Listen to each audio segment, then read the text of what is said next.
Get in close to this. Yo, look at this thing.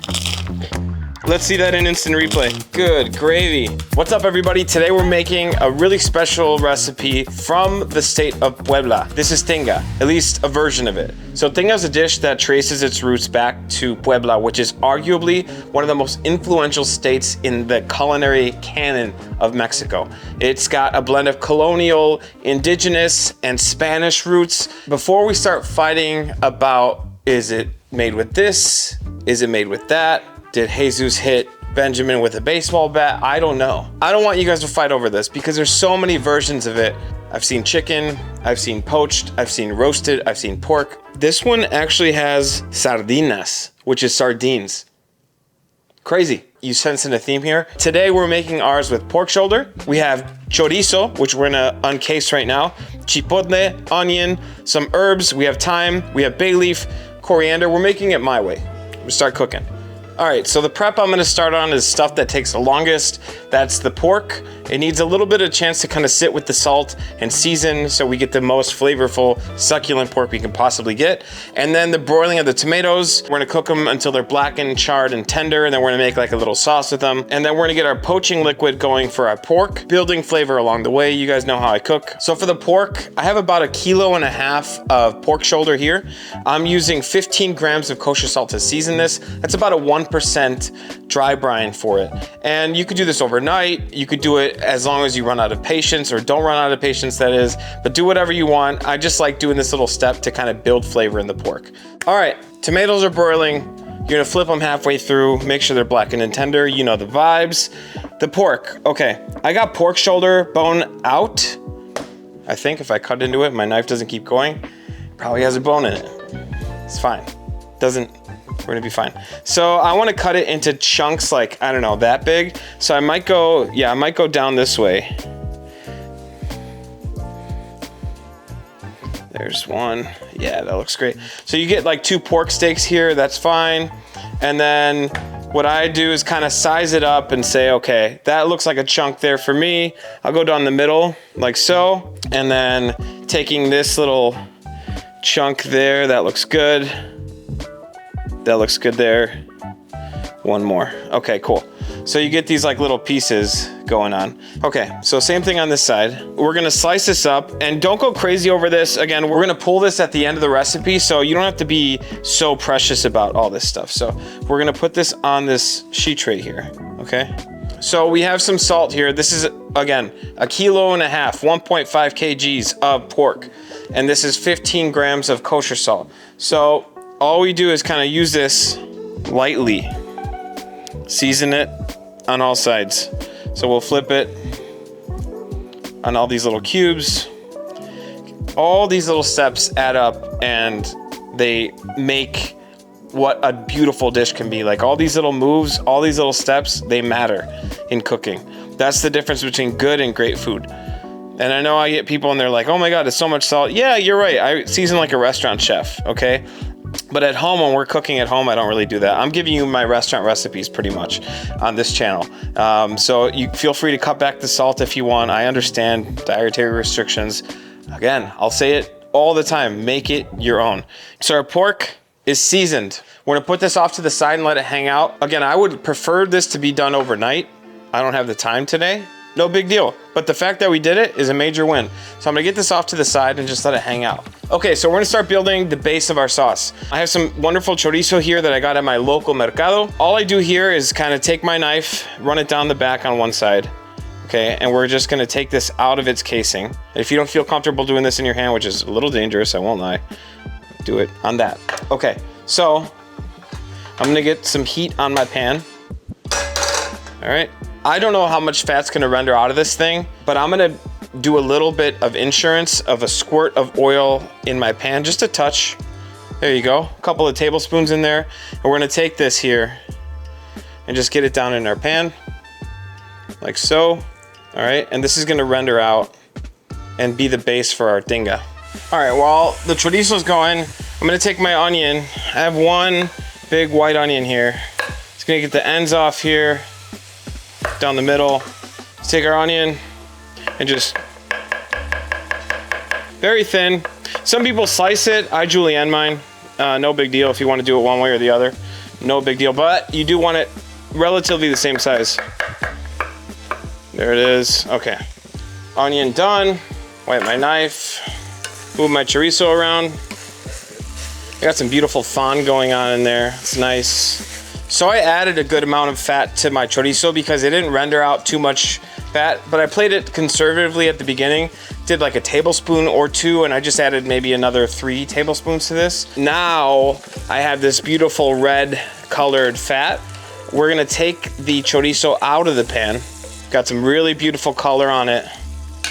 It's looking awesome. We're just gonna pull it off, okay? We're gonna reserve it on the side. Leave as much of the fat in here as possible. So I'm gonna get that off to the side. This goes back on the stove. So now I'm gonna take our onion, and this is gonna go into that wonderful chorizo fat. It's gonna pick up a lot of that fond, the stuff that it left behind. We're gonna add a little pinch of salt. All right, we're sweating down the onions. You gotta make sure they let go of their moisture, okay? Oh yeah, it's looking so good. Make sure our heat's not too high. Our onions get a chance to caramelize. I want this caramelized, okay? There's some people that do their tomatoes in with the onion and then it kind of just becomes like a stew, which I love. I love all these versions, but this is my version and I want a little bit of depth, some caramelization in there. It's gonna be wonderful. I have some garlic here that I'm just gonna take the side of my knife, smash it.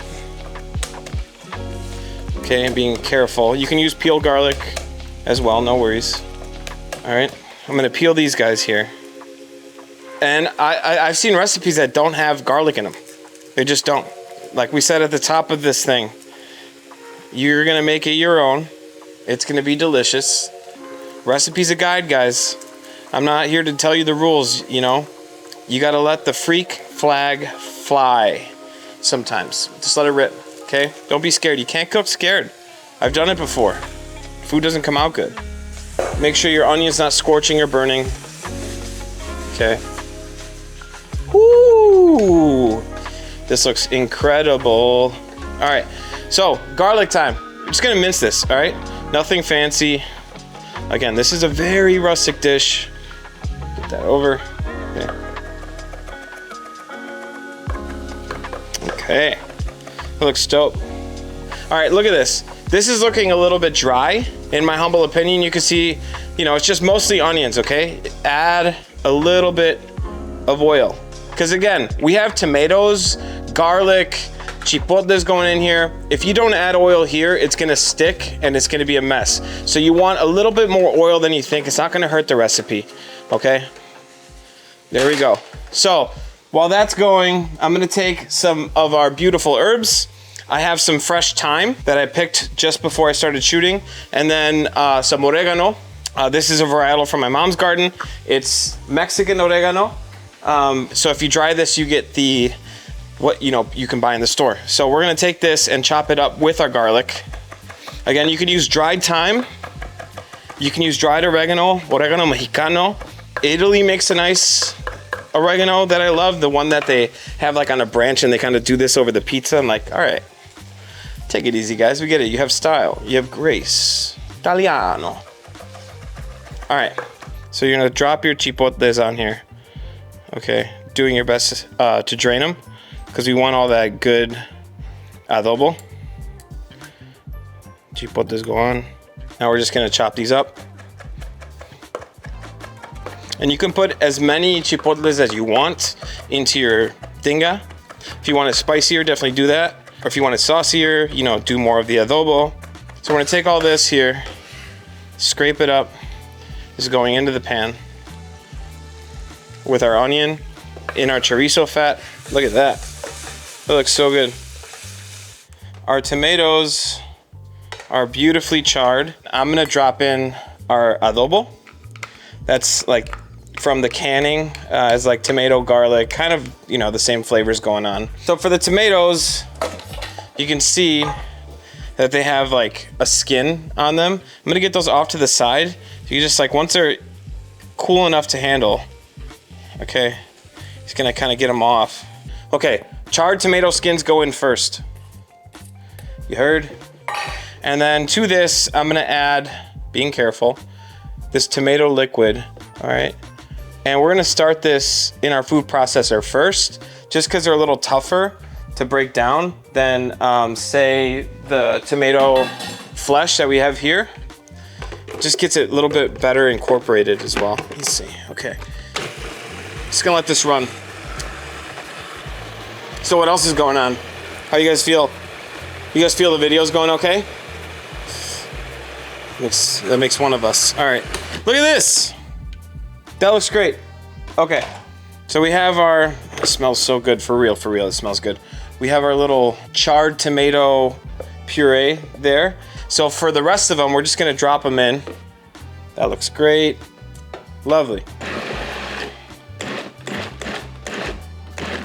I don't want it too pureed, okay? I just want it broken up, okay? Because this is a really rustic dish. Those look awesome, dude. Those look crazy good. This looks dope. Heat goes back on. I'm gonna drop some bay leaves. I'm using fresh bay leaves. You can use the Mexican ones, the dried ones, they're amazing as well. Bay leaves in, they are doing something. Moral support, at least. There we go. Our charred tomatoes go in. And I like starting my sauce first because it just takes a little bit, you know? What I'm doing here is I'm trying to get all those flavors like reduced and concentrated, and it takes a while to do, okay? Right now what we're doing, the tomatoes aren't like cooked all the way, I would say. You still need to cook out some of that raw tomato taste out of them. And this doesn't hurt the whole recipe, you know? It's like just getting everyone in the same pan. This looks so good. But you can see there's like moisture on top of this. You wanna make sure all that's kind of cooked down, okay? And there's fat in there, fat and water, they're gonna emulsify with all the simmering. It's gonna get that velvety texture, okay? It's important. This is why we cook things down. This is why braises are so delicious and they have that mouthfeel, is because the fat and the water molecules whoosh, do that. So we have our pork that has been dry brining, okay, 1% of its weight in salt. Been dry brining for about an hour. I have a couple of things here. A lot of the same flavors that we have going on in this sauce are here, okay? And while this is going, make sure you're stirring. It doesn't need that much help around the pan. Okay, so I have a quarter of a white onion here. I have like a handful of garlic, you know, a couple cloves, 4 cloves. All right, that's gonna go in our water as is. And as far as spices go, I have black pepper and coriander. We're gonna make a sachet. Okay, got some cheesecloth and some butcher's twine. All right, just so it's easier to fish everything out later. I'm gonna take our herbs here and just take some butcher twine and kind of, what you could do is make like a little, with the bay leaves, make a little cigar, and then take this, I kind of loop it one time over and under. There it is. You just run it. Just gonna loop that under, that looks great. Yeah, I got it, okay. And yeah, you just kind of do one of these numbers here. All right, and this is just gonna kind of keep it together so that it's easier to fish out later on. You know, future self will thank you for what past you did. Okay, so just make it nice. Look at that, little herb bundle. Okay, we have some cheesecloth. We're gonna drop our spices into it. I have coriander, black pepper, about a tablespoon of each. Recipe will be down below, as always. Actually, I think we're gonna link, yeah, we'll link it to our website. All right, and you just take your spice mix, all right? And I like giving mine a little twist, like so. My sausage fingers aren't made for finesse work sometimes, honestly. Tie yourself a little knot. The idea is not to let these escape the sachet, and they're just gonna kind of go into our broth and flavor it without having to fish them out later. Because we have some pork that might end up like a braisy texture out of the simmer. So the last thing we want to be doing is picking out little peppercorns in here and coriander. Look at this, beautiful. This smells great. It's gonna be wonderful. And the cool thing about this is we're gonna tie this to the end of the handle and it just kind of hangs out in the pot. So for our pork, we have some roasted chicken stock, okay? And we have, again, the aromats. We have bay leaf, we have thyme, we have oregano, garlic, and then coriander and black pepper here, little onion. It's gonna go and cook together until it's super tender, super flavorful. All right, while that's going, while we're waiting for this to reduce, man, this looks so good already. This is a beautiful texture. This texture is so rustic, it's delicious. It's almost at the point where I'm cool with it, but it just need a little bit more time. You just want to make sure it's kind of more reduced, because what we could do later on is thin it out with some of our chicken broth. So this is going back here. It's gonna simmer on low for a little bit. And in another pot here, we're gonna pour our chicken broth into this. Okay, we're gonna tie our spice bundle to the side of this pot. That looks awesome. Okay, and then we're gonna drop our onion and herb bundle in. Garlic goes in too. And last but not least, our dry vine pork is going in as well. And this is gonna simmer until the pork is tender. It'll be cooked through completely. Yes, yes, yes, looks dope, cool. All right, we're gonna let this cook until it's super tender, and then we're gonna marry everything at the end. Done. One thing I forgot to do for this is just season with a pinch of salt. The chicken broth isn't seasoned, and the last thing you wanna do is leach that pork flavor into the broth without seasoning it. You really just want a little bit of salt in there. And you're gonna make sure to push the meat down underneath the broth as best you can so it's getting nice contact with it. And what we might have to do to this is skim it a little bit while it's cooking, but that's not the biggest deal in the world. It's just you're gonna see some impurities kind of come up on the simmer. Just take a spoon and get it into like a container, like a bowl or whatever. But yeah, that's about it. So my pork's up to a simmer. At this point, what I'm gonna do is just kind of get a lid on it, okay? And that's gonna allow all that moisture to kind of stay in here. Because that broth, we don't want it too watery, we want it nice and concentrated. We're gonna let this simmer until it's tender. But yeah, make sure you put a lid on there and let it rip. While your pork's braising, you're gonna have a lot of downtime. So I like to cut my toppings. We have some lettuce that we're gonna shred. We have some cebollitas here that I'm gonna use as garnish. We're just gonna put these on a mandolin and get them super thin, and some radishes here. So I'm just gonna process all these. I got some avocado. There's a restaurant in Mexico City, one of my favorites, that does a presentation of avocado like that. It's called M. If you're ever in Mexico City, it's one of my favorite places on earth to get a meal. Anyway, we're getting fancy over here. All right, our pork is pretty much done cooking. It's been cooking covered for about an hour and some change, but you could see it's very tender, and I'm gonna demonstrate it by putting a little, oh yeah, look at that. Once it gets to this texture, what we're gonna do is we're just gonna let it hang out in the liquid at room temp until it kind of cools down, because you want those juices to kind of reconstitute in the meat. You don't want to like start shredding this because it's gonna just dry out. So a little move is make sure you don't boil it. A gentle rolling simmer, I wouldn't even say rolling, just like a little bubble is what you want on this pork. I'm gonna take this little string off here. Ah, there it is, cool. So you can see this is our little herb bundle. Okay, very easy to fish out. And then we have our, I'm sorry, that's our spice bundle. This is our herb bundle. Get it out of there. And that's why we do that. You don't have to do that. It's just a nice little move. I'm gonna get t-shirts made for you guys. So yeah, we're gonna let this hang out. And really, if you're looking at the broth, you can see that it has a good amount of fat on top of it. Like that's flavor. You want that as part of the tinga. So we're gonna let this hang out for about, I would say like 20 minutes at room temp.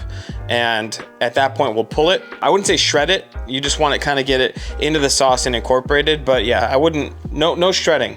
Just nice little chunks, good texture. So our sauce is here. It's beautiful, it's thick, it's a great texture. I'm gonna take the opportunity to pull out my 2 bay leaves from here. Oh man, yo, this looks crazy too. It looks delicious. I'm so excited. So my meat's been resting for 15 minutes, I would say. I'm gonna take it out. Still very hot, but that's okay. You wanna work with it while it's still a little warm. You definitely don't want it to cool down too much. This chunk is a little fatty, so I'm just gonna get rid of any like fat or, you know, not delicious looking stuff. Make sure to get rid of it. I'm gonna hold on to some of this broth because we can fold it into our sauce here. So all I do is, look at this, and into your tinga. I'm gonna try it. That is so good. Just by itself. It's that 1% dry brine. So you weigh your pork, whatever the weight is, you make 1% of that weight as your brine. And literally, we let it hang out for like an hour at room temp. So maybe you don't have to do it overnight, which is a great thing to figure out. Man, this is such a good move. Look at this. We have our chorizo, our choricito. We're gonna put this in. Honestly, I'm living on the edge. I need to move this to this right here. I always do this. This is a toxic trait of mine. I try to fit too much into too little. You know, when are you gonna learn, man? So this is gonna get put back on the stove. You just really wanna get it up to a simmer. So tinga, for me, just for me, it's looking a little dry. You want it to be sauced, but not saucy. That makes sense. So we're just gonna add a little bit of this cooking liquid. And that's gonna adjust the texture a little bit. Okay, because it's gonna cook down. So, you know, adjust it to your liking. If you want it a little less saucy, you know, do your thing. But this is looking so good. Man, just look at this stuff. Beautiful, rustic, delicious. Make it your own. If you want to make the sauce before or do it over 2 days kind of thing, no problem. You could do your knife work the night before and then make it the day of. And this is like, honestly, one of those dishes that it's great to entertain with, because I've done it before where I make this, I set it out, I have all my toppings on the counter, and people do like their own little tostada bar. Because the thing about entertaining is you want to be a part of it. You want to be a part of the event, right? So if you're sitting there just like cooking while everyone's just like enjoying themselves, you're doing it wrong. You know, be smart when you prep. Do this beforehand. Shouldn't be doing anything the day of, just chilling. All right, it's time to plate. So we're gonna get a nice base layer of tinga. And again, I've had this with potatoes in it. I've had this over rice, a bunch of different ways. You really just gotta get a feel for what you like and serve it how you like to do it. But I think it's a great way to serve it. So I'm gonna go crema. This is actually jocoque, which is a, you know, it's a crema, but it's from Los Altos de Jalisco, where my mom's from. We're gonna go with queso fresco. Okay, we're gonna go with some queso añejo, or some cotija, some people know it as, right on top. And again, watch your salt levels, because all this stuff is extra salt, okay? Now we're getting into the fresh stuff. Look at that. Got some cebollitas that we slice super thin. Again, the star of the show is the tinga, okay? So you want everything just to complement it. You don't want anything overpowering it, all right? And then from there, we're going some radish. Let me see this. Oh, ooh, no way. You know what I mean? Let's see that in instant replay. No way. That's so funny. Cilantrito. Get it going. Look at that. Are you joking? You don't have to do it this pretty, okay? Just look at this. Come on. Little lime. Always season your avocado, okay? Always season your avocado with some salt, okay? Look at this, tinga. Get in close to this. Moment of truth. It's time to try it. See how it is. It's almost too pretty to eat, for real. Oh. Yo, look at this thing.